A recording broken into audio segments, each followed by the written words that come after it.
पाक फ़ौज ज़िंदाबाद, पाकिस्तान ज़िंदाबाद। 23 मार्च जे पुरमुसरत मौक़े ते पूरी पाकिस्तानी क़ौम ऐं अफ़वाज पाकिस्तान खे मुबारकबाद पेश कयूं था। पारां वॾेरो मंठार अली, वॾेरो इल्ताफ़ ख़ान गोपांग ऐं गोपांग बिरादरी।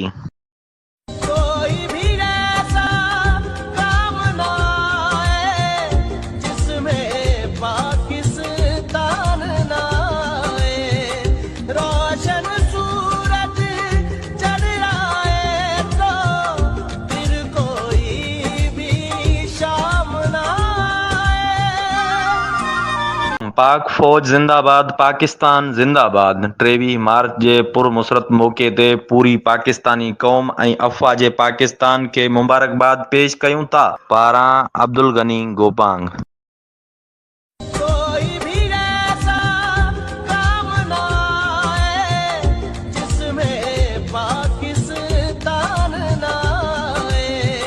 रोशन सूरज चढ़ आए तो फिर कोई भी शाम ना आए। पाक फ़ौज ज़िंदाबाद, पाकिस्तान ज़िंदाबाद। 23 मार्च जे पुरमुसरत मौक़े ते पूरी पाकिस्तानी क़ौम ऐं अफ़वाज पाकिस्तान खे मुबारकबाद पेश कयूं था। पारां सरदार इस्माइल ख़ान गोपांग।